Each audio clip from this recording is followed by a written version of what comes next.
Hello friends, welcome to online classes. मेरा नाम है रजत अग्रहरी। आज जो हम लोग की आयोगों की क्लास चल रही है शाम को 6 बजे वाली, आज की एक सेकेंड लास्ट क्लास है, यानी कि इसके बाद एक और टॉपिक रहेगा जिसका नाम रहेगा राष्ट्रीय हरित अधिकरण, नेशनल ग्रीन ट्रिब्यूनल, जो कि कल की क्लास में आएगा। आज की जो last class, second last class है आपकी, उसका नाम है राज्य खाद्य संरक्षण आयोग। बहुत छोटा टॉपिक है, 5 या 6 मिनट की ये क्लास होगी, इसमें ये पूरा का पूरा टॉपिक कवर हो जाएगा। ज़्यादा टाइम वेस्ट ना हो इसके लिए मैंने कुछ पॉइंट आपके पहले लिख लिए, जो कि लिखने में टाइम ज़्यादा जाता। देखिए, खाद्य संरक्षण आयोग नाम से स्पष्ट है, फूड का संरक्षण करना, खाने वाले जो आइटम होते हैं जैसे गेहूं, दाल, चावल, इन सब का संरक्षण करना। दरअसल जो हम लोग को कोटा के माध्यम से, राशन के माध्यम से जो पीडीएस सिस्टम होता है, पब्लिक डिस्ट्रीब्यूशन जो सिस्टम होता है, उसमें जो जो हम लोग को राशन मिलता है वो कहीं ना कहीं तो संरक्षित किया जाता होगा इन सब के उद्देश्य से। और दरअसल क्या होता है, सरकार की कोशिश होती है कि हर व्यक्ति तक राशन पहुंचे। पहले यह कोशिश थी कि सबका पेट भरे, फिर बाद में क्या होता है, जब आदमी 100 तक जाना होता है, 0 से 100 तक, तो धीरे धीरे हर स्टेप चढ़ना होता है। हमारा पहला स्टेप क्या था कि सबके पास तक खाना पहुंचे। फिर उसके बाद उसमें एक एडवांस स्टेप जोड़ा गया कि जो खाना पहुंचे वह न्यूट्रिशन के साथ हो, यानी कि पोषण युक्त खाद्य पदार्थ पहुंचे। तो ऐसे करके कई सारे स्टेप होते हैं गवर्नमेंट के। जैसे कि हमारा पहले उद्देश्य सिर्फ था कि हर व्यक्ति तक राशन पहुंचे। आज उद्देश्य क्या है, हर व्यक्ति तक राशन पहुंचे, साथ ही साथ गुणवत्तापूर्ण पोषण युक्त खाद्य पदार्थ पहुंचे। ठीक है, उसके ही संदर्भ में एक राष्ट्रीय खाद्य सुरक्षा अधिनियम 2013 आया था। राष्ट्रीय खाद्य सुरक्षा अधिनियम 2013 संसद के माध्यम से लाया गया था। ठीक है, तो इसी अधिनियम में एक प्रावधान था। उस प्रावधान के अनुसार हर राज्य की सरकार, जितनी भी स्टेट गवर्नमेंट्स है, वह एक अधिसूचना जारी करके एक खाद्य आयोग का गठन कर सकती है। इसी इसी नियम को फॉलो करते हुए जो हमारी मध्य प्रदेश की सरकार थी, इसने क्या किया, राष्ट्रीय खाद्य सुरक्षा अधिनियम 2013 के प्रावधान के अनुसार 21 जुलाई 2017 को, किस दिन, 21 जुलाई 2017 को मध्य प्रदेश खाद्य संरक्षण आयोग का गठन किया। 21 जुलाई 2017 को मध्य प्रदेश खाद्य संरक्षण आयोग का गठन किया। और इसका उद्देश्य क्या है, लोगों को पर्याप्त मात्रा में गुणवत्तापूर्ण खाद्य को उचित मूल्य पर आपूर्ति के द्वारा खाद्य और पोषण सुरक्षा। पहले सिर्फ खाद्य सुरक्षा टारगेट रहता था गवर्नमेंट का कि सबके पास तक राशन पहुंच जाए, और अब क्या है, खाद्य तथा पोषण सुरक्षा, यानी कि पोषण युक्त खाद्य पहुंचे, न्यूट्रिशन वाला भोजन पहुंचे, सिर्फ भोजन ना पहुंचे। ठीक है, तो खाद्य तथा पोषण सुरक्षा मुहैया कराना, यह आपका राज्य खाद्य संरक्षण आयोग से संबंधित कुछ डेफिनेशंस थी, या उसका कुछ शॉर्ट में कुछ नोट्स टाइप था जो आपने देख लिया। अब हम जो हर आयोग को पढ़ने के समय करते हैं कि उसका कार्यकाल कैसे है, पदमुक्ति क्या है, और कौन है इस समय प्रेजेंट टाइम में, उनको देख लेते हैं। इसका आप लोग स्क्रीनशॉट ले लीजिएगा, नहीं लिए हो तो 10 सेकंड वीडियो रिवाइंड कीजिए, वापस से देख लीजिएगा। तो जो मध्य प्रदेश राज्य खाद्य संरक्षण आयोग है, इसके अगर हम गठन की बात करें तो इसके गठन में कितने मेंबर हैं, तो टोटल 6 सदस्य हैं। कितने मेंबर हैं, 6। और इस 6 में एक अध्यक्ष है और 5 अन्य सदस्य हैं। ये जो एक है यह अध्यक्ष है, और जो ये 5 हैं यह अन्य सदस्य हैं।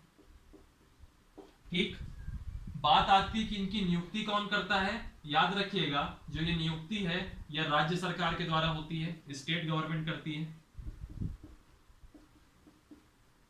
नियुक्ति जो है राज्य सरकार के द्वारा होती है। कार्यकाल कितना है, टेन्योर कितना है, याद रखिएगा, 5 वर्ष या 65 वर्ष की आयु तक।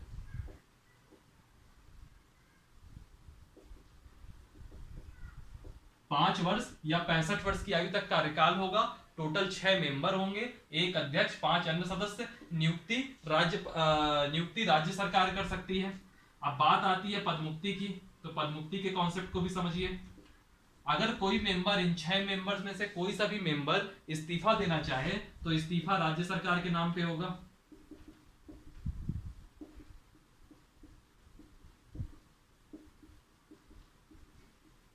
इस्तीफा जो है राज्य सरकार के नाम पे होगा। और अगर राज्य सरकार हटाना चाहे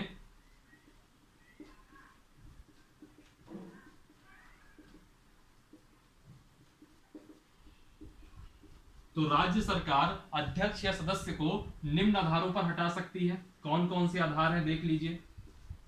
पहला आधार क्या है कि वह व्यक्ति दिवालिया हो।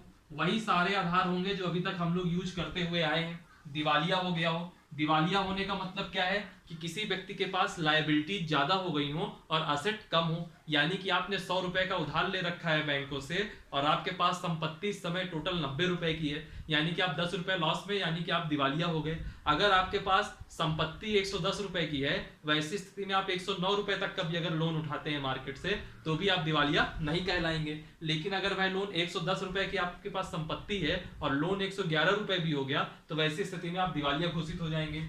दूसरा, लाभ का पद न ग्रहण करें।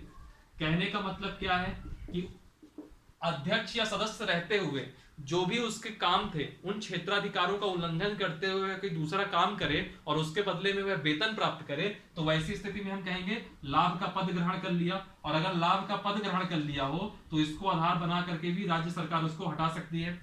लाभ का पद ग्रहण करे। तीसरा, पद का दुरुपयोग करे। पद का दुरुपयोग करे, ठीक। और चौथा, कोई ऐसे आरोप में, किसी ऐसे आरोप में न्यायालय ने दोषी साबित कर दिया हो जो राज्य सरकार की नजर में नैतिक गिरावट वाला हो या नैतिक अधमता का कोई कार्य किया हो। ये आधार इतने इंपॉर्टेंट नहीं होते, लेकिन फिर भी मैं चूंकि हर क्लास में बताया हूं इसलिए मैंने आज की क्लास में भी इसको बता दिया। तो इन आधारों पर राज्य सरकार हटा सकती है। इसका आप स्क्रीनशॉट ले लीजिएगा। इसमें कुछ फैक्चुअल जानकारी है। 6 मेंबर होंगे और डेट याद रखिएगा। डेट कौन थी? 21 जुलाई 2017। 21 जुलाई 2017 को गठन होता है। 6 सदस्य हैं, 1 अध्यक्ष, 5 अन्य सदस्य। कार्यकाल है 5 वर्ष या 65 वर्ष की आयु तक। नियुक्ति राज्य सरकार के द्वारा, पद मुक्ति इस्तीफा राज्य सरकार के नाम पर होगा और राज्य सरकार निम्न आधार पर हटा सकती है, ठीक। इससे रिलेटेड 2 फैक्ट और हैं और इसके बाद आज का टॉपिक खत्म हो जाएगा। बहुत छोटा टॉपिक था ये। अध्यक्ष कौन है? इस समय अध्यक्ष है मध्य प्रदेश राज्य खाद्य संरक्षण आयोग के। जो अध्यक्ष है उनका नाम है राज किशोर सवाई। राज किशोर सवाई। और याद रखिएगा जो मध्य प्रदेश राज्य खाद्य संरक्षण आयोग का मुख्यालय है वह कहां पर है? अपने भोपाल में, ठीक। इसके भी फैक्ट के स्क्रीनशॉट ले लीजिएगा। इससे ज्यादा खाद्य संरक्षण आयोग से मुझे उम्मीद नहीं कि कुछ और पूछेगा, ठीक है। और इसके बाद आयोगों से संबंधित सिर्फ एक टॉपिक बचता है, नेशनल ग्रीन ट्रिब्यूनल NGT, जो कि नेक्स्ट क्लास में हो जाएगा। और कल की क्लास के बाद यह पूरा का पूरा जो आयोगों का टॉपिक है वो आपका कंप्लीट हो जाएगा, ठीक है। आप प्लेलिस्ट में जाकर के GS की पॉलिटी के लेक्चर देख सकते हैं। उसके अलावा स्टैटिक जीके के भी लेक्चर देख सकते हैं। और जो आपका सेकंड पेपर है उस सेकंड पेपर के लिए आप रीजनिंग के भी लेक्चर इसमें देख सकते हैं। सब आपके प्लेलिस्ट में अपलोड है। वीडियो को लाइक कीजिएगा, कमेंट कीजिएगा, चैनल सब्सक्राइब कीजिएगा और लोगों को लिंक शेयर कीजिएगा ताकि ज्यादा से ज्यादा लोग जुड़े। और याद रखिएगा जब हमारा ये आयोग खत्म होगा तो इसमें हम लोग MP स्पेशल चालू करेंगे जो कि 11 अप्रैल के पहले तक में हम पूरा कंप्लीट करेंगे ताकि 11 अप्रैल की जो एग्जाम दें आप तब तक आपकी पूरी तैयारी हो चुकी हो। चलिए फिर इतना ही रखते हैं। हंसते रहिए, पढ़ते रहिए और वीडियो को लाइक वगैरह करते रहिए और चैनल को सब्सक्राइब करते रहिए। Thank you for watching. Thank you so much.